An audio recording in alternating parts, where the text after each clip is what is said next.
The incident began with a misunderstanding during Earth Culture Week at the Intergalactic Academic Exchange Center on Ganymede, a sprawling orbital school housing over 300 species from across the Terran spiral. It had been created to foster peaceful relations and cultural understanding. And up until the boxing match, most alien students believed humans were a docile, overly expressive species with an obsession for fermented plants, loud music, and awkward mating rituals. Yarik Keller, a human cultural liaison and part-time instructor, never intended to shatter that illusion. He had only agreed to supervise the American booth because the school's full-time rep had contracted a stomach parasite from a Xanthulian spice pudding. Just keep it educational, the dean, a gelatinous mass known as flarn, had told Yarik before retreating into a nutrient bath. No dramatics. Yarik nodded, then promptly forgot the warning the booth had started innocently. Posters of the Grand Canyon, a looping video of bald eagles flying over Yellowstone, samples of peanut butter which most species interpreted as a low-grade adhesive, but it wasn't enough. The alien students, especially the younger ones like Yarik, a wide-eyed Sci-Fi exchange student, wanted something more. Human conflict, Yarik said, looking up at Yarik with his twin eye stalks trembling in anticipation. We heard rumors that your species once warred with itself, that you used fists to settle disputes. Is this true? Yarik rubbed his jaw. Well, technically we still do, but it's regulated, controlled. And can we see a demonstration? It's not really a performance thing, Yarik said. It's a sport now. Like chess, but with brain damage. Yarik's skin flushed turquoise, an excited response. Please, I wish to witness this chess of fists. Yarik sighed. I'll see what I can do. 2 days later, he pulled a few strings and got clearance to stream a live boxing match from Earth. It was a regional championship fight in Las Vegas, nothing too dramatic, but it would be enough to give the students a taste of what humans considered regulated conflict. The viewing room filled quickly. Students from 37 systems crowded in, many taking notes. Yarik stood near the back, arms crossed, sipping lukewarm coffee from a paper cup. The fighters were introduced, a middleweight bout between Davian Reyes and Troy Maddox. Both men looked like they'd been carved out of concrete. The announcer's voice boomed through the room. Why do they dress in such loose shorts? Asked a confused Yarik. For movement, Yarik replied, and modesty. The bell rang. The first round began. Within seconds, Maddox took a jab to the chin that snapped his head back. The crowd of alien students gasped in unison. Yarik's phone buzzed, but he ignored it. The fight had already drawn them in. Reyes ducked a hook and countered with a body shot that made Maddox stagger. Oh no, Yarik whispered. He is damaged, Yarik nodded. Probably bruised a rib. Why is the other not stopping? Is this not barbarism? It's consensual, Yarik said. They both trained for this. There are rules. A referee. On screen, Maddox landed a right cross that opened a cut above Reyes' eyebrow.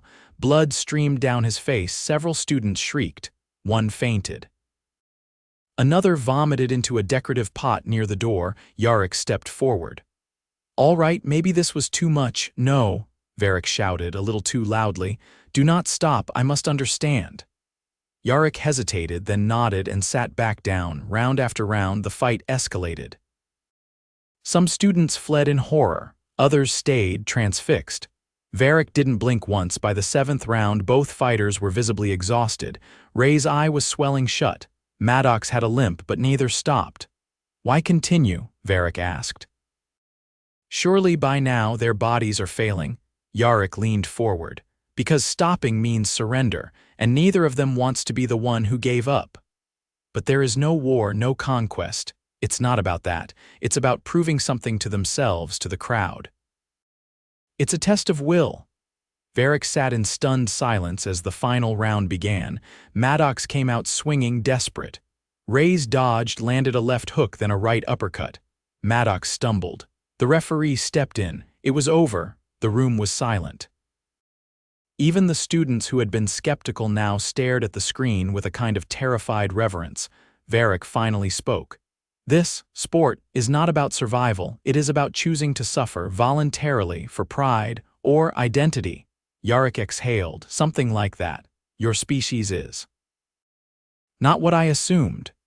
Most people get that wrong, Yarik said. That night, Yarik filed a report to the Sci-Fi Council of Education titled Human Behavioral Contradictions, the Cultured Beast. It caused a stir in academic circles and resulted in a temporary pause on Earth cultural studies. But within weeks, interest returned, this time with more caution and a lot more questions. Yarik didn't expect to see Yarik again until finals, but just 3 days later the Sci-Fi student approached him in the corridor, visibly shaken. I watched another bout, Yarik said. Between two females this time, they fought harder than the males. Yarik bit back a laugh. Yeah, women's boxing is no joke.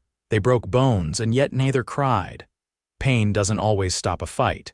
Is this your species' solution to conflict? Controlled violence, not a solution, Yarik said. More like expression. Some people paint, some people fight. Yarik stared at him, and both are considered art, in a way.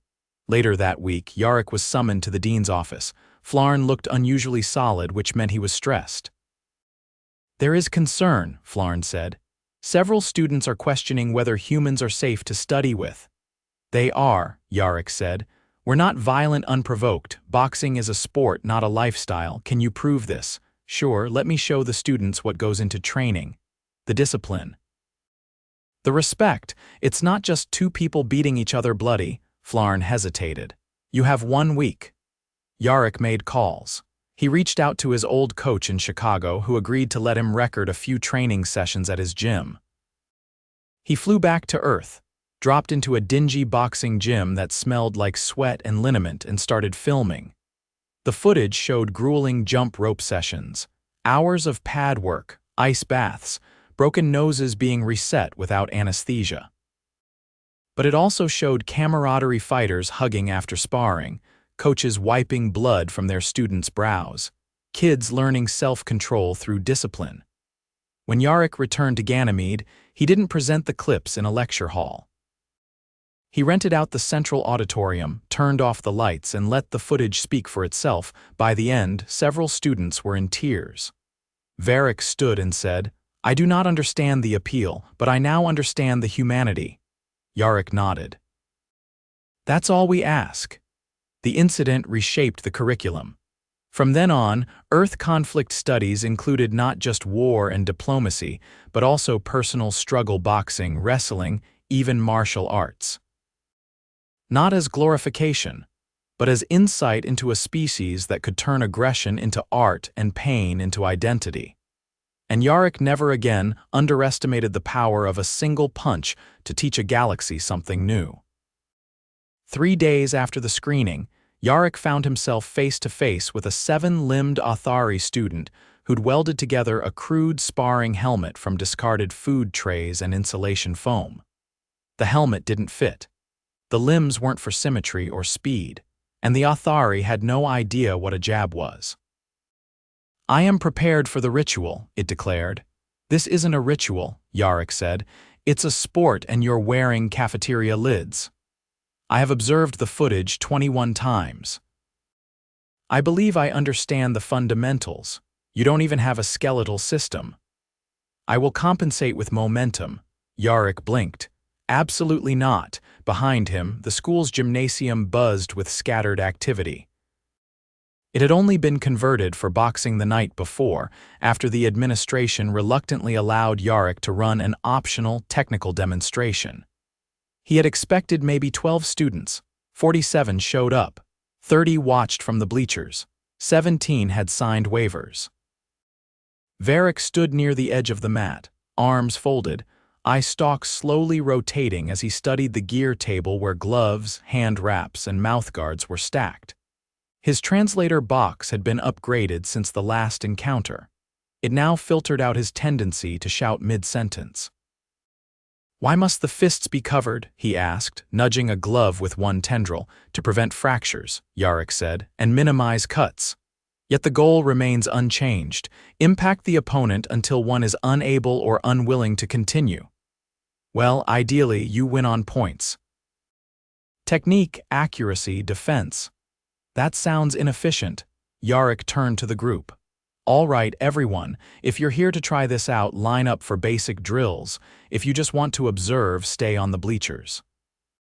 If you want to hit each other, leave. The Athari reluctantly slithered back to the sidelines. The first drill was shadow boxing. Yarik demonstrated a jab, cross, and hook combination slowly. Some students imitated with surprising precision. Others flailed like underwater windmills. A tall insectoid named Chris flapped its upper limbs so violently it launched itself backwards into a storage crate. "Keep your center of gravity low," Yarik said, "and stop trying to take off." Chris clicked its mandibles apologetically. By the second hour, sweat had soaked through Yarik's shirt. He led pad work with those who had limbs capable of coordinated movement. Yarik was oddly proficient, landing glancing strikes with his upper appendages while maintaining a steady rhythm. His breathing, however, was erratic. "You're holding your breath," Yarik said. "I assumed it increased power." "No, it just increases unconsciousness." "I see." Yarik handed him a water pouch and moved to the next student, a pale, translucent being with no visible musculature but an intense desire to feel the pain of effort. By the end of the session, 2 had fainted from exertion. 1 had dislocated a limb attempting a spinning punch, and Chris was stuck in a ventilation grate after mistaking it for a ring entrance tunnel. Yarik sat on the edge of the mat, wiping his face with a towel. Yarik approached, breathing shallowly. "This experience," he managed, "does not match the recordings." "Nope," Yarik said. "Watching a fight's like watching a storm. Stepping into it is something else." "Why continue then?" "Because if you can push through the part where your lungs burn and your legs go soft, the rest of life feels easier." Yarik considered that, then nodded once. The next day, only half the group returned. Yarik adjusted the program. No more focus on fighting, just conditioning. Jump rope, footwork, balance drills.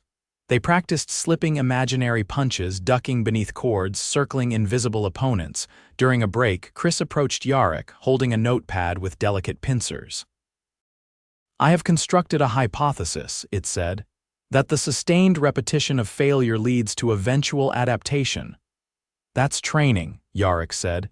"You just described it. Fascinating." By the 4th day, Yarik's coordination had improved. He still telegraphed every movement, but he no longer overbalanced. He moved with intent. After drills, he lingered. "What happens when injuries occur?" he asked. "We treat them." "You have machines for that, sometimes." "But mostly just tape, ice, and people who know how to set bones." "That seems insufficient." "Welcome to humanity." 2 days later, during a light sparring session, a student from the gaseous-formed camaraderie species ruptured its containment suit trying to dodge a punch. The room filled with a scent like burnt cinnamon and regret. Emergency protocols engaged. The gym was evacuated. Yarik found himself in the infirmary, dabbing antiseptic on a student who had punched a wall out of frustration. "Why do I fail?" the student asked. "Because you're new." "I do not enjoy being new." "No one does. That's why you keep going." Later that evening, Flarn oozed into the gym's administrative office. "There are concerns," he said, glancing at a datapad. "A rising number of minor injuries. Elevated cortisol levels. Reports of spontaneous yell singing." "They're motivated," Yarik said. "They're learning about themselves. They are not humans." "I'm not trying to make them humans. I'm trying to show them how humans handle struggle." Flarn's mass quivered. "You have 2 days left. Then the program ends." Yarik nodded without arguing. The final day arrived. He set up a controlled exhibition. Yarik volunteered. So did Chris. They wore oversized headgear and gloves too large for their limbs. The audience filled the bleachers again. Flarn hovered near the entrance, unreadable. The bell rang. Yarik circled cautiously. Chris buzzed forward with awkward foot placement but surprising speed. Their strikes lacked power, but the intent was there. They moved with respect, no wild swings, no reckless charges. After 2 slow rounds, they stopped. No winner, no need. Yarik raised his gloves. Chris extended a claw. They tapped gloves awkwardly, then turned to the crowd. There was no applause. Most species lacked hands, but several emitted high-frequency tones of appreciation. One released a cloud of bioluminescent spores in a gesture of approval.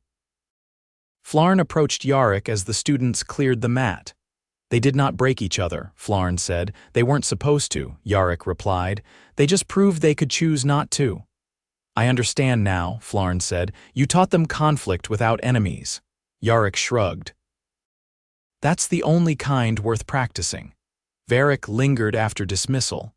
"I am returning to Sci-Fi Prime next week," he said. "I will bring this with me. You'll keep training?" "No, but I will remember what it felt like to fail in front of others and survive it." Yarik nodded. "That's enough. Also, I believe Chris will attempt to create a league." Yarik exhaled slowly. "Of course they will." That evening, as he shut off the lights in the empty gym, Yarik found a note taped to the door. It was written in 4 languages, including his own. It read, "Thank you for showing us how to fall without fear." He left the note up. And the next week, when a new group of students arrived asking what cardio meant, he just smiled and pointed to the jump ropes. 3 weeks after the final exhibition, the gym was quiet again. Aside from a few scuff marks on the floor and a smell that resisted every sterilization cycle, there was little evidence of the brief and baffling rise of the interstellar fundamentals of boxing elective. The gear had been boxed and stored, the waivers shredded. Yarik had gone back to teaching Terran history, which now drew slightly larger crowds, mostly from students hoping to glimpse traces of that inexplicable human grit that had captivated them. He was in the middle of a lecture on the Cold War, carefully skirting the topic of nuclear deterrence, since it triggered a reflexive retreat response in several aquatic species when the door slid open, and a maintenance drone glided in, carrying a small metal crate. It dropped the box at his feet, beeped twice, and left. Yarik crouched, pried it open, and found a stack of envelopes. Physical envelopes. Paper. Stamps. He recognized the handwriting on the top one Yarik's, though it had improved. Inside was a folded note and a photograph. The photo showed Yarik standing in front of a classroom on Sci-Fi Prime, gesturing toward an image of 2 boxers mid-fight. The note beneath read, "Adaptation module complete. Voluntary resilience training incorporated. Students skeptical but curious. Progress slow. No injuries yet." "I remember. Breathe, balance, don't overcommit." Yarik chuckled and slid the envelope into his bag. 2 hours later, he was summoned to the administrative dome. Flarn had requested an evaluation meeting. Yarik arrived to find Flarn unusually translucent, a sign of balanced mood. "The Planetary Council is reviewing elective curricula," Flarn said. "Yours has been cited in multiple interspecies education reports. Because it was dangerous. Because it was transformative." Yarik raised an eyebrow. "You're not about to ask me to run it again, are you?" "No. But there is a request to clarify the psychological intent. The physical aspects were overwhelming for many." "It wasn't about the body," Yarik said. "That was just the delivery method." "Then explain the purpose plainly." Yarik thought a moment. "When people struggle in controlled conditions, they learn how to handle chaos. Boxing's not about fists, it's about staying focused when everything in you wants to give up." Flarn's form pulsed once. "This explanation will be included in the review."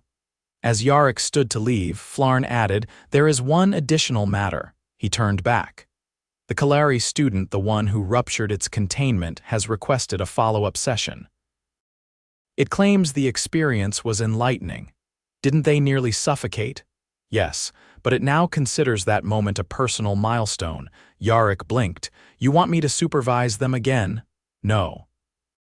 Merely to recommend a non-combative method for achieving similar clarity." Yarik ran a hand through his hair. "Have you tried meditation?" They found it boring. Of course they did. The next day, Yarik met with the Kalari in the observatory dome, where the air was heavily filtered and temperature controlled. The containment suit had been reinforced and was now covered in motivational decals, some of them in Korean. "I have been reading about marathons," it said.